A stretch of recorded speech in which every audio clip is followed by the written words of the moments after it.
நண்பர்கள் அனைவருக்கும் வணக்கம். இன்றைய நாளிலும் பத்திரிகைகள் ஒரு பார்வை என்ற நிகழ்ச்சியூடாக சந்திக்கின்றோம். இன்றைய நாளிலே வீரகேசரி பத்திரிகை பிரதான தலைப்புச் செய்தியாக இவ்வாறு அமைகிறது. வீரகேசரியானது 37 எலும்புக்கூடுகள் செம்மணி புதைகுழியிலிருந்து முழுமையாக மீட்பு என்ற பிரதான தலைப்புச் செய்தி தந்திருக்கிறது. அந்த செய்தி தொடர்ச்சியாக நின்று செல்கிறது. A9 வீதி அருகேயும் சடலங்கள் இருக்கலாம் என சந்தேகம், யாழ் சட்டத்தரணிகள் சங்கமும் கண்காணிப்பு என்று தலைப்பினை தந்திருக்கிறது. அந்த பிரதான தலைப்புச் செய்தியை விரிவாக பார்ப்போமாக இருந்தால், யாழ் அரியாலை செம்மணி சித்துப்பாத்தி மனித புதைகுழியிலிருந்து இதுவரை 37 சடலங்கள் மீட்கப்பட்டுள்ளதாகவும், இந்த நிலையில் தற்போது அகழ்வு பணிகள் முன்னெடுக்கப்படும் செம்மணி சித்துப்பாத்தி மயானத்தின் 11 சதுர நிலப்பரப்புக்கு மேலதிகமாக A9 வீதியை அண்மித்தும் சடலங்கள் இருக்கலாம் என சந்தேகிப்பதாக யாழ் சட்டத்தரணிகள் சங்கம் தெரிவித்தது. இந்த அகழ்வு பணிகளை கண்காணிக்க யாழ் சட்டத்தரணிகள் சங்கமும் நேற்று முதல் அகழ்வு பணிகள் இடம்பெறும் பகுதிக்கு தனது சட்டத்தரணிகள் குழாமை அனுப்பியுள்ள நிலையில் அதை மேற்பார்வை செய்த யாழ் சட்டத்தரணிகள் சங்கத்தின் சார்பில் சட்டத்தரணி மணிவண்ணன் இதனை தெரிவித்தார். அவசியம் ஏற்படின் மேலதிக நிலப்பரப்பின் அகழ்வு குறித்து தேவையான நடவடிக்கை எடுக்கப்படலாம் எனவும் அவர் குறிப்பிட்டார் என்று இந்த செய்தி பிரதான தலைப்புச் செய்தியாக வீரகேசரியிலே வந்திருக்கிறது, நீங்கள் காணக்கூடியதாக இருக்கிறது. அதே போல அந்த செம்மணி அகழ்வு பணி தொடர்பிலே புகைப்பட செய்தியும் வந்திருக்கிறது, பாருங்கள்.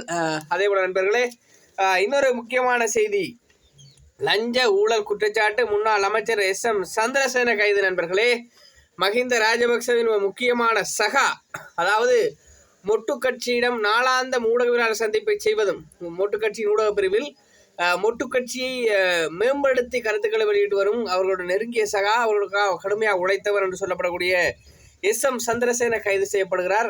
அந்த செய்தியை பார்க்கலாம்.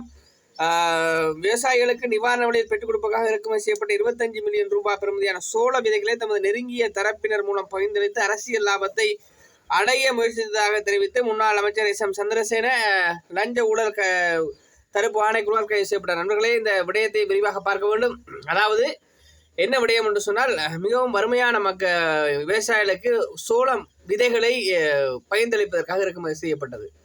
எனினும் திட்டமிடல் பிரிவினரின் அதே போல அரச அதிகாரிகளின் எந்தவித கண்காணிப்பும் எந்தவித வழிகாட்டலும் எந்தவித ஆலோசனையுமின்றி ஜனாதிபதி தேர்தல் காலப்பகுதி நெருங்கிய காலம் 2015 காலப்பகுதியிலே தங்களுக்கு நெருக்கமானவர்களுக்கு சோளம் விதைகளை இவர் பகிர்ந்தளித்தார் என்பதுதான் இந்த வீரகேசரி தரக்கூடிய செய்தியாக இருக்கிறது. பாருங்கள் நண்பர்களே, எப்படியெல்லாம் இவர்கள் வேலை செய்கிறார்கள் சொல்லி. அதாவது கடந்த காலங்களிலே சொல்வார்கள், தெய்வம் நின்று கொள்ளும் என்று சொல்வார்கள். இன்றைய நாட்களே தெய்வம் நேரடியாக நின்று கொள்கிறது. நண்பர்களே, பாருங்க, இவங்கெல்லாம் கன வேலைகளை செய்திருக்கிறாங்க. ஊழல், லஞ்சம், ஒரு சோளத்துல கூட அரசியல் லாபம். பாருங்க, இவர்களை கேட்பதற்கும் யாரும் இல்லை, பார்ப்பதற்கும் எவரும் இல்லை என்று சொல்லி செய்தார்கள். இப்பொழுது தெய்வமும் இயற்கையும் நேரடியாக நின்று கொள்கிறது என்ற விடயம் வெளிப்படையாக அம்மலமாக இருக்கிறது. இனியாவது இந்த வேலைகளை செய்யக்கூடியவர்கள் வலு கவனமாக இருக்க வேண்டும்.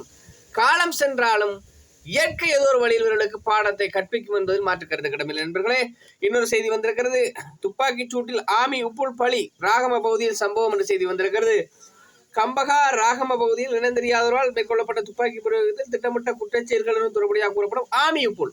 இந்த திட்டமிட்ட குற்றச்செயல்களில் ஈடுபவர்கள் பெரும்பாலானவர்கள் இராணுவம் போலீசாரிடமிருந்து தப்பி ஓடியவர்கள் என்ற விடயம் மீண்டும் மீண்டும் மீண்டும் நிரூபணமாயிருக்கு. நண்பர்களே, இன்னொரு செய்தி வந்திருக்கிறது. கிராமப்புற ஏழ்மையை ஒழிப்பது அரசாங்கத்தின் பிரதான கடப்பாடு, சமூக சக்தி தேசிய வேலை திட்ட அங்குரார்ப்பண நிகழ்வு ஜனாதிபதி என்ற செய்தி வந்திருக்கிறது. கிராம மக்களுக்கு பொருளாதார அபிவிருத்தியின் உரிமை கிடைக்காவிடன் அவர்கள் பொருளாதாரத்திலிருந்து விளக்கப்பட்டவர்களாக கருதப்படுவார்கள். கிராமிய மக்களை பொருளாதாரத்தின் பங்குதாரர்களாக மாற்றி அமைக்க வேண்டும் என்று சொல்லி நேற்றைய நாளிலே கிராம சக்தி ஒரு 3 குழுக்களை அவர்கள் நியமித்து கிராம சக்தி வேலை திட்டங்களை முன்னெடுத்ததற்காக இது அடிப்படை நோக்கம் வறுமை ஒழிப்பது. அந்த செய்தியும் வந்திருக்கிறது. அதே போல குற்றச்செயல்களுடன் தொடர்புடைய 3 இந்தியாவிலிருந்து நாடு கடத்தல் செய்தி வந்திருக்கிறது. போதைப்பொருள் கடத்தல் மற்றும் நிதி மோசடி குற்றச்சாட்டுகள் கைது செய்யப்பட்ட 3 இந்தியாவிலிருந்து நாடு கடத்தப்பட்டுள்ளது. வளமையான செய்திகள் தான். இவர்கள் இந்தியாவை தான் அடைக்கலமாக செல்கிறார்கள். போதைப்பொருள் அதே போல வன்முறை கும்பல்கள் பாதாள குழுவினர் இந்தியாவிலிருந்து தான் வேலைகளை செய்கிறார்கள். இப்பொழுது 3 நாடு கடத்தப்பட்டிருக்கிறார்கள் செய்தி வந்திருக்கிறது. அதே போல மோட்டார் வாகன போக்குவரத்து திணைக்களத்தின் பிரதி ஆணையாளர் உள்ளிட்ட 3 பிணை கடந்த காலங்களில் சொல்லியிருந்தோம். அதாவது அனுமதி பத்திரம் பெற்றுக்கொள்வதற்காக மோட்டார் வாகன போக்குவரத்து திணைக்களத்துக்கு வருகை தந்தவர்களிடம் லஞ்சமாக பெறப்பட்டதாக கூறப்படும் 41 லட்சம் ரூபாய்க்கு அதிகமான பெறுமதியான பணத்தை தம்பசம் வைத்திருந்த குற்றச்சாட்டில் கைது செய்யப்பட்ட அந்த திணைக்களத்தின் நகரம்பட்டு கிளையின் பிரதி ஆணையாளர் உள்ளிட்ட 3 பிணையில் விடுவிக்கப்பட்டனர். அண்மை காலங்களில் கைது செய்யப்பட்டவர்கள் விடுவிக்கப்பட்டிருக்கிறார்கள். அதேபோல வாக்குமூலம் பெற முன்னர் முறைப்பாட்டின் உள்ளடக்கம் தொடர்பில் தெளிவுபடுத்தப்படும். பதில் போலீஸ் மா அதிபர் சுற்றறிக்கை உயர்நீதிமன்றத்துக்கு அறிவித்தார் சட்டமா அதிபர். முக்கியமான விடயம், அதாவது பார்க்கலாம், ஏதேனும் முறைப்பாடு தொடர்பில் வாக்குமூலம் பெறுவதற்காக நபர் ஒருவரை போலீஸ் நிலையத்துக்கு அழைக்கும் போது முறைப்பாட்டில் குறிப்பிடப்பட்டுள்ள விடயங்கள் பற்றி குறித்த நபருக்கு தெளிவுபடுத்த வேண்டிய விதம் தொடர்பில் வழிகாட்டுதல்களை வழங்கும் சுற்றுநுட்பம் ஒன்று பதில் போலீஸ் மா அதிபரால் வெளியிடப்பட்டுள்ளது. இதற்கமைய சுற்றுநுட்பங்கள் நாடளாவிய ரீதியில் உள்ள அனைத்து போலீஸ் நிலையங்களுக்கும் அனுப்பப்பட்டுள்ளதாக சட்டமா அதிபர் உயர் நீதிமன்றத்துக்கு தெரிவித்தார். வலுசக்தி நிபுணரான விதுர ருளப்பான என்பவரால் குற்றப்புலனாய்வு திணைக்களத்திற்கு கரணி குற்ற விசாரணை பிரிவுக்கு எதிராக தாக்கல் செய்யப்பட்ட இந்த அடிப்படை உரிமை மீறல் மனு நேற்று முன்தினம் விசாரணைக்கு எடுத்துக் கொள்ளப்பட்ட போதே சட்டமா அதிபர் இதை தெரிவித்தார் என்ற செய்தி நீண்டு செல்கிறது. அதேபோல பரிந்துரைகளை நடைமுறைப்படுத்தாவிடின் வலுவான நடவடிக்கை எடுக்கப்படும். அரச கட்டமைப்புகள் அதிகாரிகளுக்கு இலங்கை மனித உரிமை ஆணைக்குழு கடிதம் என்று செய்தி வந்திருக்கிறது. இலங்கை மனித உரிமை ஆணைக்குழு சட்டத்தின் பிரகாரம் ஆணைக்குழுவால் முன்வைக்கப்படும் பரிந்துரைகள் தொடர்பில் மேன்முறையீடு செய்யும் முறையொன்று இல்லாததன் காரணமாக மேன்முறையீடுகளை முன்வைத்து அப்பரிந்துரைகளை நடைமுறைப்படுத்தாமல் இருப்பதற்கு சட்ட ரீதியில் வாய்ப்பு எதுவும் இல்லை எனவும் செய்தி நீண்டு செல்கிறது. அரச கட்டமைப்பு தொடர்பிலே மனித உரிமை ஆணைக்குழு வெளியிட செய்தியாக இருக்கிறது. அதேபோல 3 பிரதான கூறுகளூடாக இலங்கையின் பொருளாதார மீட்சிக்கு ஒத்துழைக்க தயார் ஜப்பான் தெரிவிப்பு என்ற செய்தி வந்திருக்கிறது. நிதியியல் மற்றும் கட்டமைப்பு ரீதியான மறுசீரமைப்புகள், சமூகத்தின் மீண்டெழும் தன்மையை மேம்படுத்தல் மற்றும் அமைதி ஸ்திரத்தன்மையை உறுதிப்படுத்தல் ஆகிய 3 பிரதான கூறுகளாக இலங்கையின் பொருளாதார மீட்சிக்கு உதவுவதாக ஜப்பான் தெரிவித்ததாக கிழக்கு மாகாண ஆளுநர் தெரிவித்த செய்தி நீண்டு செல்வதை காணக்கூடியதாக இருக்கிறது. அதேபோல சிலாபம் புத்தளம் வீதியில் பயணிகள் பேருந்து விபத்து, சாரதி உட்பட 15 பேர் காயம் என்ற செய்தி இருக்கிறது. அதே போல அந்த செய்தி நீண்டு செல்வதை காணக்கூடியதாக இருக்கிறது. 15 பேருக்கு காயம் ஏற்பட்டிருக்கு. தொடர்ச்சியான அந்த வாகன விபத்துக்கள் நிகழ்வும், அதாவது அதுவும் இலங்கை போக்குவரத்து சபையின் பேருந்து தான் விபத்துக்குள்ளாகி இருக்கிறது. அதே போல 1.5 வயது குழந்தை பரிதாப மரணம் யாழ்ப்பாணத்தில் சம்பவம் என்ற செய்தி நீண்டு செல்வதை காணக்கூடியதாக இருக்கிறது. யாழ்ப்பாணத்தில் 1.5 வயது ஆண் குழந்தை ஒன்று பரிதாபமாக உயிரிழந்துள்ளது. அச்சுவேலி வடக்கு பகுதியைச் சேர்ந்த அந்தோணிராஜன் கன்ஸ்டன் என்ற குழந்தையை இவ்வாறு உயிரிழந்ததாக தெரிவிக்கப்படுகிறது. நண்பர்களே, இந்த செய்தி இவ்வாறு நின்று செல்ல வீரகேசரி முன்பக்கத்திலே பல்வேறுபட்ட செய்திகள் வந்திருக்கிறது. அதிலே முக்கியமாக இன்னொரு விடயம் வந்திருக்கிறது. வாசிக்க தவறாதீர்கள். சோழ இளவரசி மாரத புரோபிக வள்ளி குரு அரவிந்தன் எழுதும் நாளை முதல் உங்கள் வீரகேசரி வார வழியில் வருவதாக புது தொடர் ஒன்று வருகிறது. அதே போல வீரகேசரியிலே கட்டுரை வந்திருக்கிறது. 9ஆம் தேதி இலங்கைக்கு காத்திருப்பது என்ன செய்தி வந்திருக்கிறது நண்பர்களே. 9ஆம் தேதி உங்களுக்கு தெரியும், இலங்கை வரலாற்றிலே மிக முக்கியமான நாளாக இருக்கிறது. கோட்டாவை ஊட விரட்டினால் அந்த கட்டுரை கட்டுரை வந்திருக்கிறது. வீரகேசரியை பார்க்கக்கூடியதாக இருக்கும். அந்த கட்டுரை எழுதியவர் என்று சொல்லி பார்த்தால் ரோபர்ட் ஆண்டனி என்பவர் அந்த கட்டுரை எழுதியிருக்கிறார்.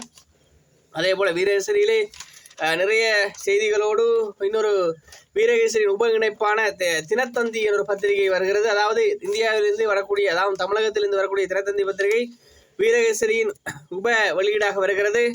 அந்த பத்திரிகை இன்றைய முக்கிய ஒரு செய்தி வந்திருக்கிறது. அதைத்தான் பார்க்க போகும் நண்பர்களே. தினத்தந்தி பத்திரிகையில் பார்க்கின்ற செய்தியை நீங்கள் பார்க்கலாம். தினத்தந்தி இவ்வாறு தான் பிரதான தலைப்புச் செய்தி வெளியிட்டிருக்கிற நண்பர்களை வடிவாக பார்க்கலாம். பாருங்கள். தமிழக வெற்றி கழக தலைமையில் சட்டசபை தேர்தல் போட்டி, திமுக பாஜக கூட்டணி இல்லை, விஜய் திட்டவட்டமாக அறிவிப்பு. திமுகவுடன் கூட்டணி இல்லை, பாஜகவுடன் கூட்டணி இல்லை. மிக தெளிவாக விஜய் அறிவித்த செய்திதான் பிரதான தலைப்புச் செய்தியாக வந்திருக்கிறது. தவேகா தமிழக வெற்றி கழகத்தின் தலைமையில் தான் சட்டசபை தேர்தலில் போட்டி, திமுக பாரதிய ஜனதா கட்சியுடன் எந்த ஒரு காலத்திலும் கூட்டணி கிடையாது என்று விஜய் திட்டவட்டமாக அறிவித்தார். தமிழக வெற்றி கழகம் என்ற புதிய அரசியல் கட்சி தொடங்கி நடிகர் விஜய் மாநிலத்தில் திமுக, மத்தியில் பாரதிய ஜனதாவை எதிர்த்து அரசியல் செய்ய போவதை உறுதிபட தெரிவித்தார் என்ற செய்தி வந்திருக்கிறது. அந்த செய்தி நின்று செல்வதை காணக்கூடிய இருக்கிற நண்பர்களே, இவ்வாறான செய்திகள்லாம் இன்றைய பத்திரிகைகளில் பிரதான செய்திகளாக வந்திருக்கின்றன. மீண்டும் ஒரு காணொலியில் சந்திக்கும் வரை விடைபெறும் நான் உங்கள் செந்தூரன். நன்றி, வணக்கம்.